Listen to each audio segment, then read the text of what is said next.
ఆబ్వియస్గా కదా ఫలితాలు ఏ రకంగా వస్తాయో మేము చేసినటువంటి గడిచినటువంటి 5 సంవత్సరాల పరిపాలన, మా తాలూకా విధానాలు, మా తాలూకా నిర్ణయాలు, మా తాలూకా ఆలోచనలకు అనుగుణంగానే రేపు ఫలితాలు. ప్రజాస్వామ్యంలో ఇదే కదా, ప్రతిదానికి ఎన్నికల్లో వచ్చినటువంటి ప్రజల తాలూకా తీర్పే మా తాలూకా నిర్ణయాలకి ఆ మార్కులు అనేటువంటివి అందరికీ తెలిసినటువంటిది. సో డెఫినెట్గా దానికి అనుకూలంగానే ఉంటుంది అనేటువంటిది ప్రజలు ఆ రకమైనటువంటి తీర్పు ఇచ్చారు. ఆ రకంగా తీర్పు ఉండబోతుంది. ఫలితాలు అనేటువంటివి ఎలాగ అందరూ వేచి ఉండాల్సినటువంటి అవసరం ఉంది. సో తప్పకుండా మేము తీసుకున్నటువంటి జగన్మోహన్ రెడ్డి గారు తీసుకున్నటువంటి ప్రతి నిర్ణయానికి, ప్రభుత్వంగా మేము తీసుకున్నటువంటి ప్రతి నిర్ణయానికి, గడిచినటువంటి 5 సంవత్సరాలుగా చేసినటువంటి ప్రతి కార్యక్రమానికి రేపు వచ్చేటువంటి ఫలితాలు ఒక ఏదంటారు ఒక పారామీటర్గా మేము డెఫినెట్గా తీసుకుంటాం. సో దాంట్లో ఏమి సెకండ్ థాట్ లేదు.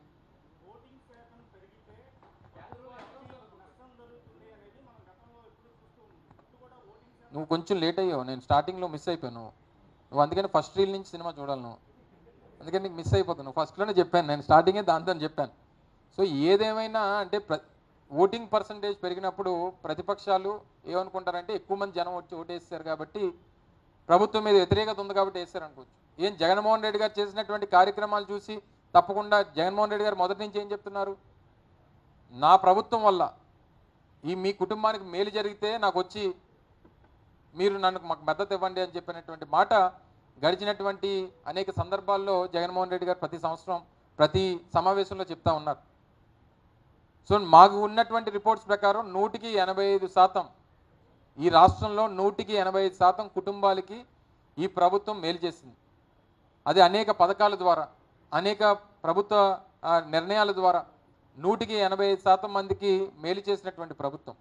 సో డెఫినెట్గా మరి 80% మేలు చేసినప్పుడు 82% పోలింగ్ అయినప్పుడు మాకు మంచి జరిగింది, మాకు ప్రజలు ఓట్లేశారు, ఆ పర్సంటేజ్ పెరిగిందని చెప్పి ఆశిస్తూ ఉన్నాం.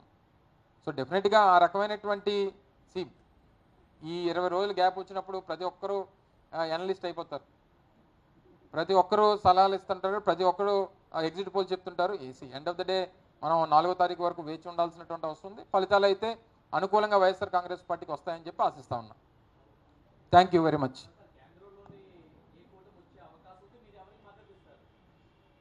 మాది ఫస్ట్ నుంచి జగన్మోహన్ రెడ్డి గారు మొదటి నుంచి మా స్టాండ్ ఒకటే. మేము ఆశించేటువంటిది ఏ రాజకీయ పార్టీకి పూర్తి స్థాయిలో వారికి మ్యాజిక్ ఫిగర్ దాటకూడదు అనేటువంటిది మా తాపత్రయం. రాష్ట్ర ప్రజలు రాష్ట్ర భవిష్యత్తు దృష్టిలో పెట్టుకొని మేము అది కోరుకుంటా ఉన్నాం. అది ఎవరైనా సరే వైఎస్ఆర్ కాంగ్రెస్ పార్టీకి వచ్చేటువంటి 22, 23 సీట్లు, వైఎస్ఆర్ కాంగ్రెస్ పార్టీకి వచ్చేటువంటి సీట్లు ఏవైతే ఉన్నాయో వారి అవసరం వైఎస్ఆర్ కాంగ్రెస్ పార్టీ అవసరం వారికి పడాలనేటువంటిది మా తాపత్రయం. అప్పుడు రాష్ట్రానికి సంబంధించినటువంటి ప్రధానమైనటువంటి అంశాలు వాటితో ముడిపెట్టి అవి మనం సాధించుకొని వారికి మద్దతు ఇస్తామనేటువంటిది 2019లో చెప్పాం, రేపు కూడా చెప్తా ఉన్నాం. సో అది ఎల్లయ్యామని పుల్లయ్యామని అనేటువంటి మాట జగన్మోహన్ రెడ్డి గారు చెప్పారు. సో దానికి చాలా క్లారిటీగా ఉన్నాం, అది అలాగే జరగాలని చెప్పి అందరూ కోరుకున్నాం. ఎక్కడ ఉంది కాంగ్రెస్ పార్టీ? పొడి చేయొచ్చు, అందరం కేపాలు పొడి చేశాడు గాజువాకలో. అవునేమంటే తప్పలేదు. చాలామంది హరికృష్ణ గారు ఎన్టీ రామారావు గారు కొడుకే కదా, 96లో ఆయన పొడి చేశాడు. అన్నా తెలుగుదేశం అని చెప్పి ఏదో పార్టీ పెట్టి ఆయన పొడి చేశాడు. తర్వాత ఇంకోరు పొడి చేశారు, చాలామంది పొడి చేశారు. ఇంతమంది ఏ రకంగా ఏది ఉన్నా సరే ఈ రాష్ట్రంలో వైఎస్ఆర్ కాంగ్రెస్ పార్టీకి జగన్మోహన్ రెడ్డి గారికి